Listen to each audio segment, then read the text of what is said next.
ಇನ್ನು ಮಂಗಳೂರಿನಲ್ಲಿ ಈಗ ಸದ್ಯಕ್ಕೆ ಸ್ತಬ್ಧವಾಗಿದೆ ಖಾಸಗಿ ಬಸ್ ಸಂಚಾರ. ಯಾಕಂದರೆ ಒಂದು ಪ್ರಕ್ಷುಬ್ಧ ವಾತಾವರಣ ಅಲ್ಲಿ ನಿರ್ಮಾಣವಾಗಿದೆ. ಮಂಗಳೂರಿನಲ್ಲಿ ಬಸ್ನ ಸಂಚಾರ ತುಂಬ ವಿರಳವಾಗಿದೆ. ಸದ್ಯಕ್ಕೆ ಸ್ಟಾಪ್ ಆಗಿದೆ ಅಂತಲೇ ಹೇಳಬೇಕು. ಮಂಗಳೂರು ನಗರ ಜಿಲ್ಲೆಯ ಬಸ್ ಸಂಚಾರ ಬಂದ್ ಆಗಿದೆ. ಬಸ್ ಸಂಚಾರವಿಲ್ಲದೆ ಪ್ರಯಾಣಿಕರು ಪರದಾಡ್ತಾ ಇದ್ದಾರೆ. ಸದ್ಯಕ್ಕೆ ಓಡಾಟ ನಡೆಸ್ತಾ ಇದೆ KSRTC ಬಸ್ಗಳು ಮಾತ್ರ. ಪ್ರೈವೇಟ್ ಯಾವುದೂ ಕೂಡ ಓಡಾಡ್ತಾ ಇಲ್ಲ. ಈಗಾಗಲೇ ಬಸ್ಗಳ ಮೇಲೆ ಕೆಲವೊಂದು ಕಡೆ ಕಲ್ಲು ತೂರಾಟ ಮಾಡಿದ್ದಾರೆ. ಸೊ ಸ್ಥಳದಿಂದ ನಾವು ಪ್ರತಿನಿಧಿ ಅಶೋಕ್ ಪೂಜಾರಿ ಮತ್ತಷ್ಟು ಡೀಟೇಲ್ಸ್ ನೀಡಿದರೆ ಬನ್ನಿ ನೋಡೋಣ.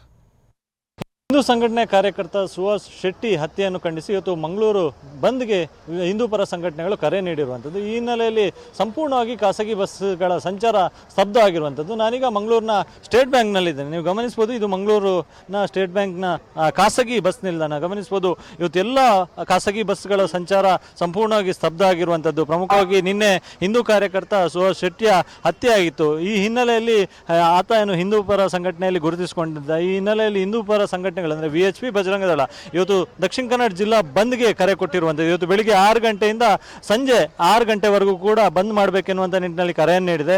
ಒಂದು ಕಡೆಯಿಂದ ವಾಹನಗಳ ಸಂಚಾರ ಅಂದರೆ ಖಾಸಗಿ ಬಸ್ ಸೇರಿದಂತೆ ವಾಹನಗಳ ಸಂಚಾರ ಬಂದ್ ಮಾಡಬೇಕು. ಇದರ ಜೊತೆಗೆ ಉದ್ಯಮ ವ್ಯಾಪಾರ ವಹಿವಾಟು ಎಲ್ಲವನ್ನು ಕೂಡ ಬಂದ್ ಮಾಡಬೇಕೆನ್ನುವಂಥ ನಿಟ್ಟಿನಲ್ಲಿ ಮನವಿಯನ್ನು ಕೂಡ ಮಾಡಿಕೊಂಡಿದೆ.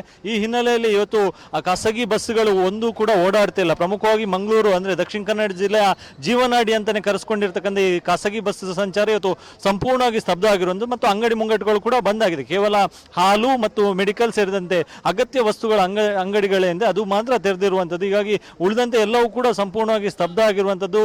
ಒಂದಿಷ್ಟು ಪ್ರಯಾಣಿಕರಿಗೂ ಕೂಡ ಗೊತ್ತಿಲ್ಲ ಇವತ್ತು ಬಂದ್ ಆಗುತ್ತೆ ಅನ್ನುವಂಥದ್ದು ಕೂಡ ಮಾಹಿತಿ ಇರಲಿಲ್ಲ. ಸೊ ದಿನನಿತ್ಯದ ಕೆಲಸಕ್ಕೆ ಹೋಗುವವರಿಗೂ ಕೂಡ ಒಂದಿಷ್ಟು ಸಮಸ್ಯೆ ಆಗಿರುವಂಥದ್ದು. ಸೊ ಎಲ್ಲರೂ ಕೂಡ ಖಾಸಗಿ ಬಸ್ನ ಚಾಲಕರು ಮಾಲಕರು ಸೇರಿದಂತೆ ಎಲ್ಲರೂ ಕೂಡ ಇಲ್ಲಿ ಇದ್ದಾರೆ. ಸೊ ಎಲ್ಲರೂ ಕೂಡ ಇಲ್ಲೇ ಬಸ್ ಸ್ಟ್ಯಾಂಡ್ನಲ್ಲಿ ಈ ಒಂದು ಬಸ್ಸನ್ನು ನಿಲ್ಲಿಸಿ ಈ ಒಂದು ಬಂದ್ಗೆ ಬೆಂಬಲವನ್ನು ಕೂಡ ನೀಡಿದ್ದಾರೆ. ಯಾರು ಕೂಡ ಓಡಾಟವನ್ನು ನಡೆಸಿಲ್ಲ ಮತ್ತು ಪೊಲೀಸರು ಕೂಡ ಮುನ್ನೆಚ್ಚರಿಕೆಯನ್ನು ಕೂಡ ಕೊಡ್ತಿರುವಂಥದ್ದು. ಯಾಕಂತ ಹೇಳಿದ್ರೆ ಆ ಬಸ್ಗಳ ಓಡಾಟವನ್ನು ನಡೆಸಿದಂಥ ಸಂದರ್ಭದಲ್ಲಿ ಯಾವುದೇ ರೀತಿಯಾದ ಕಲ್ಲು ತೂರಾಟ ಇನ್ನಿತರ ಅಹಿತಕರ ಘಟನೆ ನಡೆಯುವಂಥ ಸಾಧ್ಯತೆ ಇರತಕ್ಕಂಥ ಹಿನ್ನೆಲೆಯಲ್ಲಿ ಎಲ್ಲವೂ ಕೂಡ ಸಂಪೂರ್ಣವಾಗಿ ಸ್ತಬ್ಧ ಆಗಿರುವಂಥದ್ದು ಮತ್ತು ಪೊಲೀಸರು ಕೂಡ ಅಲ್ಲಲ್ಲಿ ಗಸ್ತು ತಿರುಗುವಂಥದ್ದನ್ನು ಕೂಡ ಮಾಡ್ತಾ ಇದ್ದಾರೆ ಮತ್ತು ಬಸ್ ಸಂಚಾರ ಮಾಡದಂತೆ ಕೂಡ ಏನು ಖಾಸಗಿ ಬಸ್ ಚಾಲಕ ಮಾಲಕರಿಗಳು ಕೂಡ ತಿಳಿಸಿ ಹೇಳುವಂಥ ಪ್ರಯತ್ನವನ್ನು ಕೂಡ ಮಾಡ್ತಾ ಇದ್ದಾರೆ.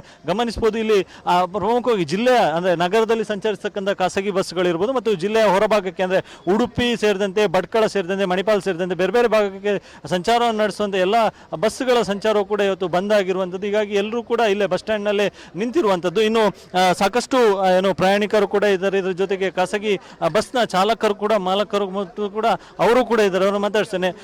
ಇನ್ನು ಏನು ಸಾಕಷ್ಟು ಏನು ಇಲ್ಲಿ ಚಾಲಕರು ಮತ್ತು ಮಾಲಕರು ಇದ್ದಾರೆ. ಎಲ್ಲರೂ ಕೂಡ ಏನು ಈ ಬಸ್ಸಿಗೆ ಸಂಚಾರವನ್ನು ಬಂದ್ ಮಾಡಿರುವಂಥದ್ದು. ಸರ್, ಇವತ್ತು ಎಲ್ಲ ಬಸ್ ಓಡಾಟ ಬಂದಿರುತ್ತೆ ಹೇಗೆ ಅಂತ? ಬಂದಿದೆ. ಯಾವುದು ಸಿಟಿ ಬಸ್ ಅಥವಾ ಎಲ್ಲ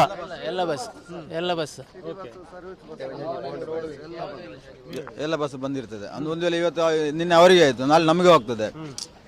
ಏನಾದ್ರು ಒಂದು ಇರ್ಬೇಕಲ್ಲ, ಅದಕ್ಕೆ ಬಂದಿಲ್ಲ. ಬಸ್ ಓಡಾಟ ಏನಾದ್ರು ಕಲ್ಲು ತೂರು ಆ ರೀತಿಯ ಘಟನೆಗಳು ಕೂಡ ಆಗ್ಬೋದು. ಆಗಿದೆ ಅಲ್ಲ, ಆಗ್ತುಂಟಲ್ಲ. ಅಂದ್ರೆ ನಾಳೆ ಏನು ಯಾರಿಗೂ ಇನ್ನೊಬ್ರು ಯಾರೇ ಯಾವ ಜಾತಿ ಮುಖ್ಯ ಅಲ್ಲ, ಏನೋ ಅದು ಯಾರು ಹೊಣೆ ಯಾರು ಅದಕ್ಕೆ. ಇಲ್ಲಿಂದ ಯಾವ ಯಾವ ಕಡೆಗೆ ಹೋಗುವಂತ ಬಸ್ಸುಗಳು ಇವತ್ತು? ಉಡುಪಿಗೆ ಹೋಗ್ತದೆ, ಕಲ್ಲಡ್ಕ, ವಿಟ್ಲ, ಮತ್ತೆ ಮೂಡುಬಿದ್ರೆ, ಕಾರ್ಕಳ, ಬಡ್ಕಲ, ಶಿವಮೊಗ್ಗ, ಎನ್ನಾರ್ಪುರ ಎಲ್ಲ ಕಡೆ ಹೋಗುವ ಬಸ್ ಮೇನ್ ಸ್ಟ್ಯಾಂಡ್ ಇದೆ. ಮತ್ತೆ KSRTC ಹಾಗಾಗಿ ಯಾವುದು ಬಿಡುವುದಿಲ್ಲ. ಈಗ ಬರುವಾಗ ಒಂದು ಬಸ್ಸಲ್ಲಿ ಕಲ್ಲು ಹೊಡೆದಿದ್ದಾರೆ, ಅದಕ್ಕೆ ನಾವು ಬಿಡುವುದಿಲ್ಲ. ಫುಲ್ ಡೇ ಬಂದಿರ್ತದೆ. Thank you. ಇದಿಷ್ಟು ಇಲ್ಲಿನ ಖಾಸಗಿ ಬಸ್ಗಳ ಚಾಲಕರು ಮಾಲಕರು ಹೇಳುವಂಥದ್ದು. ಯಾಕಂತ ಹೇಳಿದ್ರೆ ಬಸ್ ಓಡಾಟವನ್ನು ನಡೆಸುವಂಥ ಸಂದರ್ಭದಲ್ಲಿ ಯಾವುದಾದ್ರು ಅಹಿತಕರ ಘಟನೆ ನಡೆಯುವಂಥ ಸಾಧ್ಯತೆ ಇದೆ. ಸೊ ಆ ಹಿನ್ನೆಲೆಯಲ್ಲಿ ಮತ್ತು ಮುಂದೆ ನಮಗೂ ಕೂಡ ಇದೇ ರೀತಿಯಾದ ಪರಿಸ್ಥಿತಿ ಬರ್ಬೋದು. ಆ ನಿಟ್ಟಿನಲ್ಲಿ ನಾವು ಕೂಡ ಈ ಒಂದು ಬಂದ್ಗೆ ಬೆಂಬಲವನ್ನು ಕೊಟ್ಟಿದ್ದೇವೆ ಅನ್ನುವಂಥ ಮಾತನ್ನು ಹೇಳ್ತಿದ್ದಾರೆ. ಕ್ಯಾಮ್ರಾ ಪರ್ಸನ್ ವಿಲ್ಫ್ರೆಡ್ ಜೊತೆ ಅಶೋಕ್, TV9 ಮಂಗಳೂರು.